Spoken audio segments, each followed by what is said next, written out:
MOs zoology IMP questions 4 marks and 8 marks.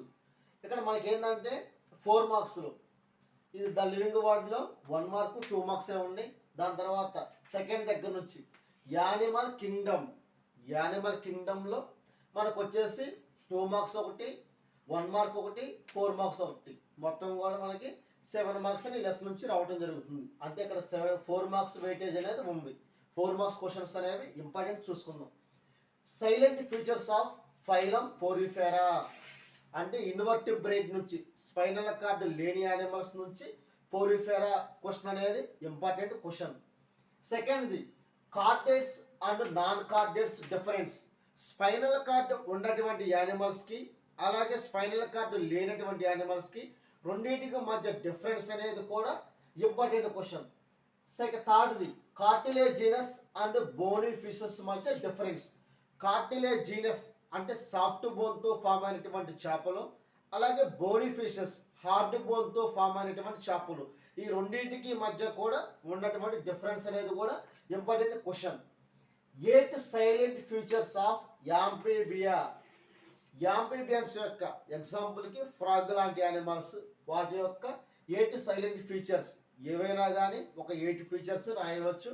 అది కూడా యాంఫీబియా యానిమల్స్కి సంబంధించినటువంటిది. ఇది కూడా 4 marks important question. Animal Kingdom నుంచి మనకు మొత్తం కూడా 4 ఇంపార్టెంట్ క్వశ్చన్స్ ఉన్నాయి. దీని తర్వాత థర్డ్ లెసన్ వచ్చేసి స్ట్రక్చరల్ ఆర్గనైజేషన్. ఈ స్ట్రక్చరల్ ఆర్గనైజేషన్లో ఒకే ఒక 4 మార్క్స్ వస్తుంది. ఆ 4 మార్క్స్ కూడా డయాగ్రామ్ వస్తుంది. అది ఏ డయాగ్రామ్స్ వస్తాయంట? Male reproductive system of frog, female reproductive system of frog, internal organs digestive system of frog. Structural ఆర్గనైజేషన్లో 3 క్వశ్చన్స్ ఉంటాయి. ఫ్రాగ్ యొక్క డయాగ్రామ్స్ అవి కూడా మేలు, ఫీమేలు, ఇంటర్నల్ ఆర్గాన్స్ అంటే డైజెస్ట్ సిస్టమ్ కూడా కలిపి ఈ 3 డయాగ్రామ్స్ల నుంచి ఒక డయాగ్రామ్ అనేది ఫైనల్ ఎగ్జామ్కి వస్తుంది. దీని తర్వాత breathing and exchange of gases. ఈ లెసన్ నుంచి మనకి 2 మార్క్స్ ఒకటి, 4 మార్క్స్ ఒకటి రావడం జరుగుతుంది. మనకు 4 మార్క్స్ వెయిటేజ్ ఉంది కాబట్టి 4 మార్క్స్ ఇంపార్టెంట్ క్వశ్చన్ చూసుకుందాం. Inspiration and expression. ఇన్స్పిరేషన్ అంటే అట్మాస్ఫియర్ ఆక్సిజన్ లోపల తీసుకోవటం, లోపల ఉన్న CO2ని బయటకు పంపించడం, ఇది inspiration and expression. Second question CO2 transport. Major transport mechanism of CO2 అంటారు. ఈ క్వశ్చన్ కూడా మనకి ఇంపార్టెంట్. దీని తర్వాత disorders of respiratory system. Respiratory సిస్టంలో వచ్చేటువంటి డిజార్డర్స్, మన శ్వాస వ్యవస్థలో వచ్చేటువంటి అపసవ్యతల గురించి కూడా ఇంపార్టెంట్ క్వశ్చన్. మనకి ఇచ్చినటువంటి ఈ 3 క్వశ్చన్స్లో కూడా very very very most important question ఏదంటే డిజార్డర్స్ ఆఫ్ రెస్పిరేటరీ సిస్టమ్. ఈ క్వశ్చన్ అనేది మనకి మోస్ట్ ఇంపార్టెంట్ క్వశ్చన్. దీని తర్వాత సెకండ్ ఇంపార్టెంట్ది CO2 ట్రాన్స్పోర్ట్. ఈ 2 క్వశ్చన్లు కూడా మనకి ఇంపార్టెంట్ క్వశ్చన్లు. అంటే లాస్ట్ ఇయర్ ఇప్పుడున్న సీనియర్స్ జరిగే సిలబస్ని బట్టి రిపీటెడ్గా అడిగే క్వశ్చన్లు వచ్చేసరికల్లా డిజార్డర్స్, CO2 ట్రాన్స్పోర్ట్. ఈ లెసన్ తర్వాత లోకోమోషన్ అండ్ మూమెంట్ అనే లెసన్ నుంచి ఒక 2 మార్క్స్ ఒక 4 మార్క్స్ క్వశ్చన్ అనేది రావడం జరుగుతుంది. మనకు 4 మార్క్స్ క్వశ్చన్ చూసుకుందాం. Structure of skeletal muscle. Skeletal muscle యొక్క స్ట్రక్చర్ అనేది 4 మార్క్స్కి important question. Ribs of human being. హ్యూమన్కి సంబంధించినటువంటి రిబ్స్ అనేది కూడా ఇంపార్టెంట్ క్వశ్చన్. సైనోవియల్ జాయింట్ అంటే జాయింట్కి సంబంధించినటువంటిది. సైనోవియల్ జాయింట్కి సంబంధించిన క్వశ్చన్ కూడా ఇంపార్టెంట్ క్వశ్చన్. దీని తర్వాత bones of human cranium. Human యొక్క మానవుడి తల లోపల ఉన్నటువంటి బోన్స్ అనేవి కూడా 4 మార్క్స్ క్వశ్చన్ అనేది ఇంపార్టెంట్ క్వశ్చన్. వీటిలో కూడా మనకు మోస్ట్ ఇంపార్టెంట్ వచ్చేసి సైనోవియల్ జాయింట్. ఈ సైనోవియల్ జాయింట్ అనేది రిపీటెడ్గా అడిగినటువంటి క్వశ్చన్. సెకండ్ ఇయర్ వాళ్ళకి లాస్ట్ ఇయర్ సిలబస్ ప్రకారంగా రిపీటెడ్గా అడిగే క్వశ్చన్ వచ్చేసరికల్లా సైనోవియల్ జాయింట్. దీని తర్వాత రిబ్స్ ఆఫ్ హ్యూమన్ బీయింగ్. ఈ 2 క్వశ్చన్లు కూడా మోస్ట్ ఇంపార్టెంట్ క్వశ్చన్స్. దీని తర్వాత న్యూరల్ కంట్రోల్ అండ్ కోఆర్డినేషన్. ఈ లెసన్ నుంచి ఒక 2 మార్క్స్ ఒక 4 మార్క్స్ రావడం జరుగుతుంది. దీంట్లో సినాప్టిక్ ట్రాన్స్మిషన్ అనేటువంటి question 4 marks question. Multipolar neuron with label diagram.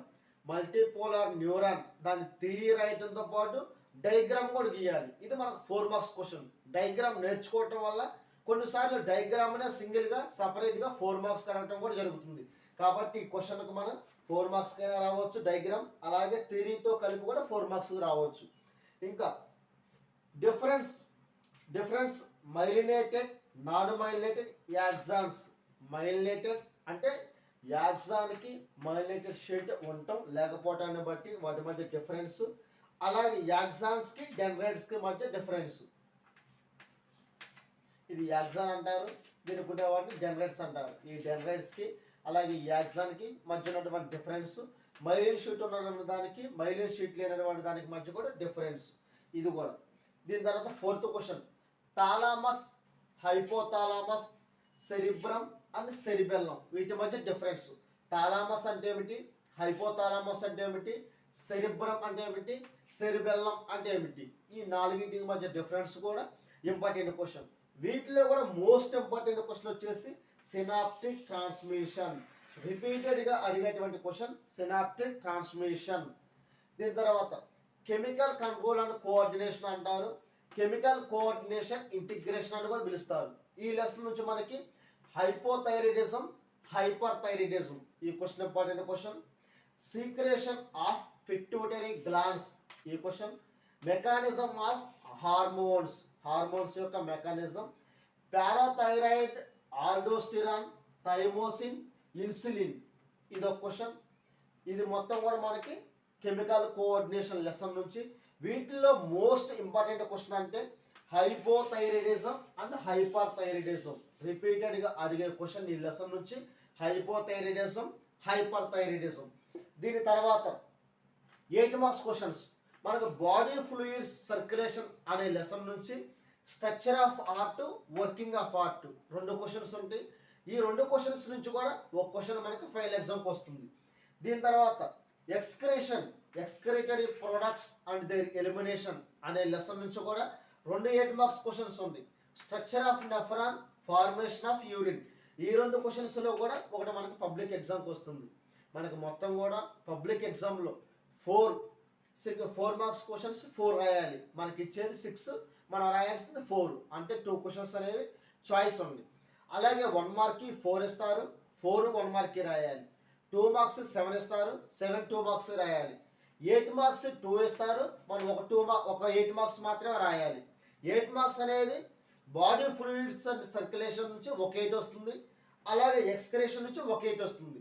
కాబట్టి మనం ఏదైనా ఒక లెసన్ చదువుకుంటే సరిపోతుంది. ఎక్స్క్రేషన్లో అయినా కానీ 2 8 మార్క్స్ చదువుకోవాలి, లేదంటే బాడీ ఫ్లూయిడ్స్ అండ్ సర్క్యులేషన్ నుంచి కూడా 2 8 చదువుకుంటే ఒక క్వశ్చన్ అనేది మనం రాయడం జరుగుతుంది. ఈ లెసన్ అయినా కానీ ఈ లెసన్ అయినా కానీ ఏదైనా కానీ ఒక లెసన్ పర్ఫెక్ట్గా చదువుకుంటే మనం 8 మార్క్స్ రాయగలుగుతాం. ఇది మనకి సార్ ఇచ్చినటువంటి, మనకి జయసుబ్బారెడ్డి గారు ఇచ్చినటువంటి ఇంపార్టెంట్ క్వశ్చన్స్ లిస్ట్ నుంచి అసిస్టెంట్ ప్రొఫెసర్ సార్ ఇచ్చిన లిస్ట్ ప్రకారంగా ఇవి ఇంపార్టెంట్ క్వశ్చన్స్. మనం ఇప్పుడున్నటువంటి సీనియర్స్కి అంటే సెకండ్ ఇయర్ వాళ్ళకి మారిన సిలబస్ ప్రకారంగా చూసుకుంటే ఇంపార్టెంట్ క్వశ్చన్స్ వచ్చేసి కార్టిలేజినస్ బోనీ ఫీచర్స్ ఒకటి ఇంపార్టెంట్ క్వశ్చన్, అలాగే యాంబివలెన్స్ యొక్క సైలెంట్ ఫీచర్స్ కూడా ఇంపార్టెంట్ క్వశ్చన్స్. దీని తర్వాత ఇక్కడ వచ్చేసరికల్లా రెస్పిరేషన్లో CO2 transport, disorders of respiratory system. దీంతో పాటు మనకి ఇందులో లేని క్వశ్చన్ ఒకటి ఉంది, రెగ్యులేషన్ ఆఫ్ రెస్పిరేటరీ మూమెంట్. ఆ క్వశ్చన్ కూడా ఇంపార్టెంట్ క్వశ్చన్. ఇక్కడ లోకోమోషన్ అండ్ మూమెంట్ లెసన్ నుంచి synovial joint important question, ribs important question. Neural కంట్రోల్లో సినాప్టిక్ ట్రాన్స్మిషన్ ఇంపార్టెంట్ క్వశ్చన్, అలాగే మల్టీపోలార్ న్యూరాన్ కూడా ఇంపార్టెంట్ క్వశ్చన్. కెమికల్ కోఆర్డినేషన్లో hypothyroidism, hyper thyroidism most important question. ఇవి మనకి ఉన్నటువంటి first year Andhra Pradesh first year జువాలజీకి important questions ఇవి మొత్తం కూడా.